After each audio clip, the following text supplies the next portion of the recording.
Hello, and welcome to our webinar. Today's webinar is Focus with Vanessa Perry. We are super excited to have you be at this webinar. Vanessa Perry is one of our coaches and an incredible coach, a coach who gets results. And as I've said to many before in the previews, I am especially interested in this session as focus is a personal issue that I've been working on these past few weeks being at home and working remotely. So without any further ado, here's Vanessa and I will be managing her slides. This is a 20-minute quick, lots of information, and we'll do Q&A at the end. If you like, you can type in your questions before, but here we go, over to Vanessa, and we'll see you in 20 minutes. Thank you, Vanessa, and welcome. Oh, thanks, Anya. Hello, everyone. So today I want to talk about 5 tips for staying focused while working from home. And the reason why I think it's hard is because it's new, for one. You've got a lot of distractions. You know, you've got your kids, you've got your spouses, you've got your significant others, and then you've got competing priorities. And then there's some fear. You know, there's a lot of fear about what's happening as it relates to COVID-19, about what this means in terms of it being just a different time frame, a lot of uncertainty. It's a new normal for a lot of people. And so that causes a lot of anxiety. And so even though there is anxiety, you still have to be focused and you still have to produce results at the end of the day. And so that's really the reason why I want to talk about this today. So next slide, please. There are 5 tips for staying focused. They are a ritual or just having some type of routine, focusing on your 3 most important tasks, finding your spot, signaling that you're concentrating or signal concentration. And the 5th one is being flexible. And I'm going to go through each one. So the first one, next slide, please, is a ritual. So I created this cool slide for you about creating a ritual or routine. So here's the thing. You should create some type of routine if you don't have one. And if you already have one, then stick to it. And the reason why that you want to have a routine is because you want to start your day orderly and focused. So for example, you might start your day with meditation, or exercise or reading or journaling or something to that effect. But you want to get your focus together by doing some type of routine. So for me, one of the things that I do, like my morning ritual consists of prayer, it consists of meditation, journaling, and exercising. And then once I do these things, my mind is focused and then I'm ready to begin the day. So that's the first thing. So creating some type of routine or ritual for yourself. The second thing is determining your 3 most important tasks each day in each area of your life. And so you see here, I have family, I have home, I have well-being, I have work, and there could be other areas. But ideally, you should do this at the beginning of the week and also the beginning of the day. So you want to focus on only these 3 things. So it's easy to get swept up in all these other things that you have on your to-do list. But by focusing on just 3 things, you can take the pressure off of yourself to get everything done. So for example, if you have your family at home and the kids are at home from school and you're homeschooling as well, maybe one of the things that you do is you set a time for dinner, you eat it as a family, you have some type of game night or time when you read as a family. So these will be 3 specific things that you would focus on as it relates to your family. And this will allow you and your family to have something to look forward to. And also it's going to keep you on track. So typically for me, my big 3 things for my work day, the way I kind of move forward is, I read for 2 hours, I write for 2 hours, and then I connect with my clients via email or via Zoom. But ideally, you want to have 3 main tasks or 3 most important tasks in these areas. And so I put these 4 areas on this slide: family, well-being, home, and work. But you may have other areas that you want to focus on. But these are just 4 to kind of get you started, and think about what are your 3 most important tasks that you want to get done in each of those areas each week and each day.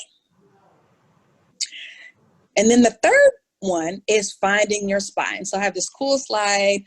I like furniture. And so I like this little red chase here and this little white chase if you don't see it. But finding your spot means what place in your house will help you focus. And then once you find it, stick with it and create boundaries around it. So this is your spot. So whether it's, your home office, whether it's you setting up a card table in your guest room or in your bedroom, or, it's the kitchen table, let everybody know this is your spot to work. This is when you're getting the most work done. And this is where you don't want to be disturbed. So finding your spot is important to getting your focus as well.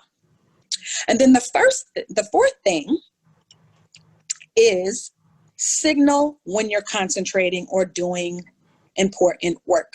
So I like this little Smurf here with the stop sign and the please do not disturb, because here's the thing. You want to let everybody know that you're doing important work, that you're focusing, and you cannot be disturbed. So whether you need to close your door, or maybe you need to put up a stop sign or a do not disturb sign, you need to create a clear signal and a boundary, and be vigilant about it not being broken unless it's urgent. Because if you don't have this in place, then you're not going to be able to do that deep work, that focused work that you may need to do on a particular occasion. So, the example that I may give is, when I'm writing, my signal that I'm concentrating and that I'm writing and I don't want to be disturbed is I turn the phone on do not disturb. So, unless it's emergent, or it's an emergency, or someone from my favorites, which I know that means that it's important, I'm not getting any calls. Everybody's going to voicemail, because this is my focused and dedicated time to do this specific task. And then the fifth thing is being flexible. So this is new to many of you, and it takes a lot of time to get into a rhythm of working from home. It doesn't just happen overnight. So you should really allow yourself some time to get adjusted. Things are going to come up, but give yourself some grace during this time. You're not going to be super productive immediately. A lot of people expect that they should just be able to just mull through a ton of tasks. It's not going to happen, because it takes time to get adjusted to working from home. And this is a very stressful time as well. And so give yourself some grace. Recognize that it is a stressful time, not only for you, but also for your families. If you have children, you'd be surprised. Young children actually have a lot of anxiety around this time. They're accustomed to going to school, and they're accustomed to seeing their friends and going outside, and all of a sudden they can't do that anymore. So give them some grace as well. Give yourself some grace. This is a new normal. For a lot of us, it's going to take some time to get adjusted, and it's going to be like this for a while. So don't beat yourself up. Just ease into it, is what I tell you. And then I got a bonus, and this is my last slide. So for those of you who are suffering from FOMO, you're inside, you hear your significant other, you hear your kids, and it sounds like everyone's having fun, particularly if everybody's home during the day. You're going to suffer FOMO. It's okay. I know you want to hang out with your friends, with your family, with your kids. Take breaks during the day. Take some breaks, get up, stretch, take a walk, get some air, check on everybody else, make sure everybody else is good in the house, but give yourself a time limit on checking on them, on doing all these things, and then get yourself ready to be focused and get back to work. And that's all I've got. Those are my 5 strategies for the day. And so they're: create a routine, determine your 3 most important tasks, find your spot, signal when you're concentrating and when you're doing important work, be flexible, and give yourself some grace around FOMO. So questions? We are taking questions now in the chat area or in the Q&A area. Feel free to start. I'll start with the first question. All right, so let's say I've done all these things. This is so great. This is when I don't have to be a coach. I can actually be the coachee. So here's my question. Okay. And I've actually set it up. And let's say the kids know this is a half hour that you can't go into into mom's room. But then I get online and I have two kind of big things two general categories that I see all the time. One is, here's the big thing, here's the frog, here's the thing that I need to be doing. And then here are the scheduling things or the people I need to get back to.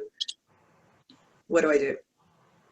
So in that case, one thing that you could do as part of your ritual, you could have a startup ritual.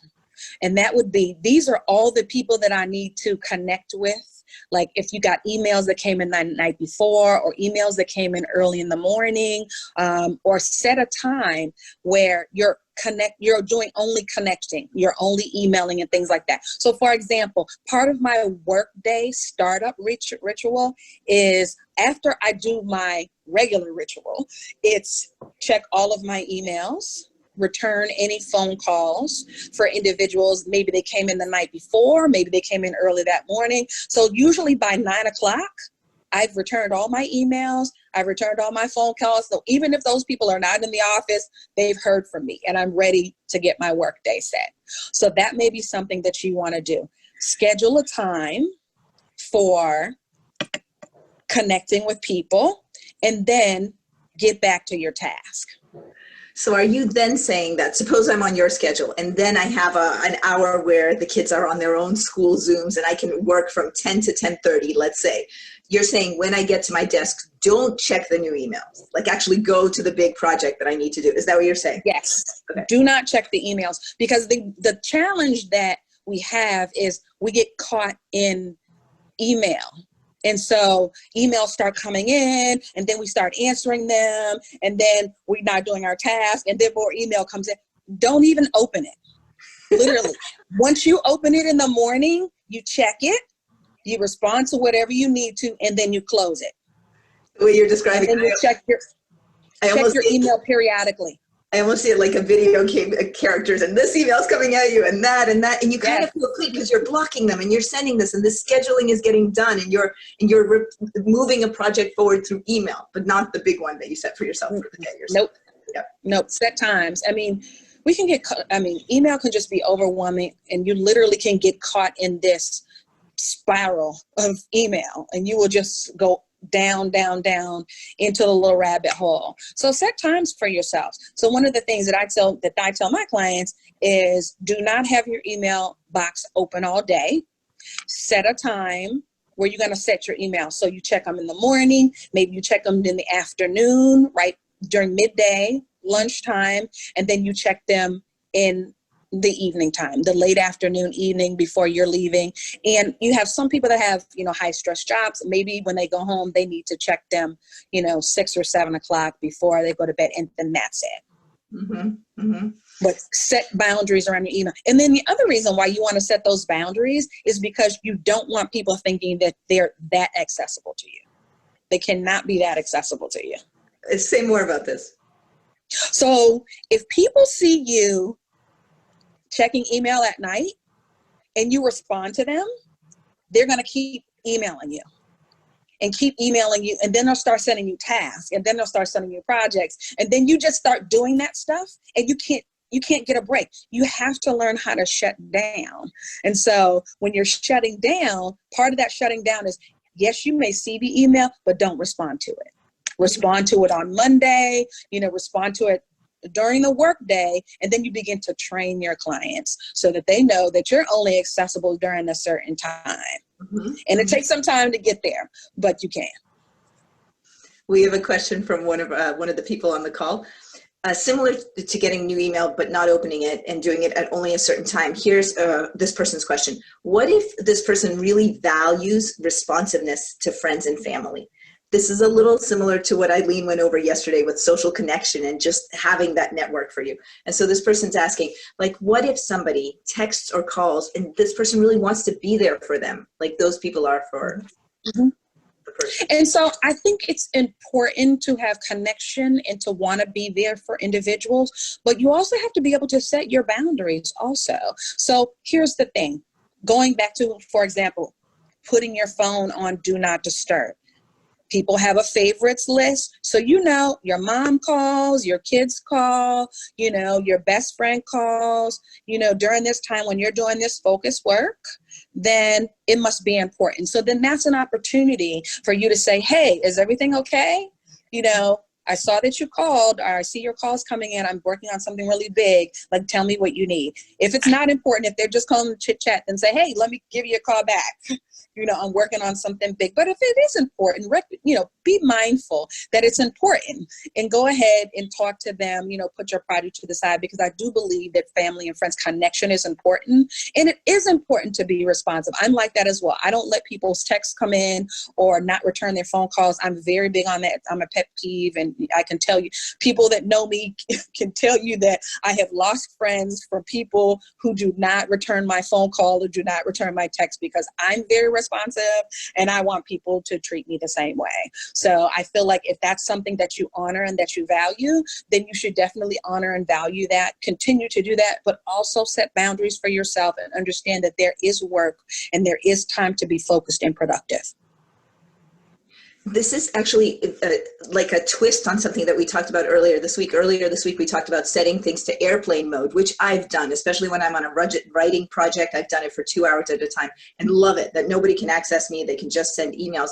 But you're saying, especially in this time of coronavirus where things are uncertain, actually don't go completely off. Use do not disturb, but change the settings so that your favorites or your family or Yes. whoever, that group that you set, the really important people can reach you if there's any kind of emergency. Yes. Yeah. Absolutely.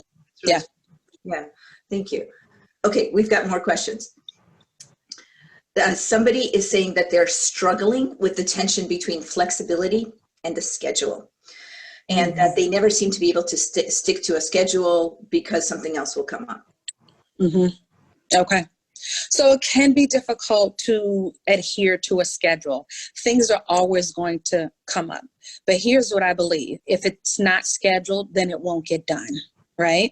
And so you have to figure out what's important to you. So let's say, you know, you've got those big three, you know, the big three, you know, here's your day, and you 9 to 5 or 9 to 3, and these are the things you're going to get accomplished. Write them down. 1 o'clock, I'm going to write for an hour. 2 o'clock is when I'm going to call my clients. 3 o'clock, I'm going to take a break, you know, whatever it is. And it can be difficult to get on that schedule, but you have to stay on the schedule, you know, because if you don't stay on the schedule, you're literally going to be all over the place. But recognize that things are going to come up. You have to prioritize if those things are important or not. So it's kind of like so when people are going to call. Make that decision. Yes. So people are going to call. People are going to email you. All your kids are going to say, hey, I need you to help me. Your spouse, your partner is going to come in and they're going to say, hey, I need something. What you have to determine for yourself, and this is setting boundaries with yourself and checking yourself, saying, is this important? Like, is this important? And everything may be important to everyone, but you have to also recognize that, is this important to you? Or like, is this an emergency? Or is this, you're just bored and you want to talk to me? If that's the case, no. Like, I got work to do. So Right, you've got to really stay focused. But also, I'll call you back at 3:15 or whatever that specific time is. Whenever I take my break. Exactly. That's exactly it. So following up on this particular question, and we have another to follow right in back of them. A lot of us on this call, we've already been exposed to tiny habits, or whether it's BJ Fogg or just the idea of doing things small. What about if this person really has, and others of us on this call have issues with schedule versus flexibility? What's the smallest way that we can get into that habit of schedule, or just really just reward ourselves for getting things right? How can we make it so that it's as natural to us as it is to you? Mm-hmm. You know what? Take a tiny step. You know, I think that's the thing. I think it's about taking a step and being mindful that it's going to take some time. Give yourself some grace, but take a step. So, you know, maybe one day you go with a one pager. Okay, these are the things that I'm going to get done today. these are my big three in my areas, and maybe you only get one done. Still reward yourself because you got one done, or maybe you got two done out of the day. And then each day, set another goal for yourself. Okay, I've got these 5 things that I'm going to get done. I'm going to get these things done, and I'm not going to have any distractions. Okay, so, your kids are spazzing out and you can't get them all done. That's okay. Tend to your family, but make sure you take the time to set your mind to get back to work. Come back. But take one step. Okay, questions. A question on avoiding checking emails frequently. What if you start a new job that may require you to get back to new manager or colleagues at a faster pace to build up that trust, particularly given the work from home situation, and that it's hard to meet in person to build trust? So if that's the case, then what do you say about replying to emails in the evening, or even just making it a priority throughout the day? What are your thoughts on that? I think that in this particular situation, for an individual who's new and they're just getting accustomed to their team, there's a culture. So at every organization, there's a culture. And so maybe the culture is that these individuals check their emails all the time. And so you've got to figure out how you fit into the culture. And if that's not something that you're comfortable with, then I feel like, you should be able to have conversations with folks and say, hey, you know what, I'm going to check my email at this time. And this is the time I'm going to take a break. And then can we meet during this time, or can we talk during this time? Because I want to try to get some things done. But you've got to begin to set those boundaries, because what happens when you don't set those boundaries, even when you're new, is people expect that this is going to be the pace that you're working at. And if that's not your pace, then you run the risk of being burnt out very quickly. Yeah, so kind of be attentive to cultural norms, but also start to have those discussions about what fits for you. Absolutely. At this point of the conversation, we always ask, what is your biggest takeaway? So what are you going to be doing given everything that Vanessa has told us? And as you start to write down what your biggest takeaway is, I'll just make a comment back to Vanessa about what she's saying, set your own boundaries. I have a friend who ran a business development department at a very fast-paced startup. And every Tuesday at 5 p.m., she never had emergencies. Every other day at 5 p.m., people were running into her office. There were always emergencies. And the reason she never had emergencies on Tuesdays at 5 p.m. is because everybody knew she was leaving the office. She was a competitive cyclist and had a meeting with her coach at 5:30 or something like that.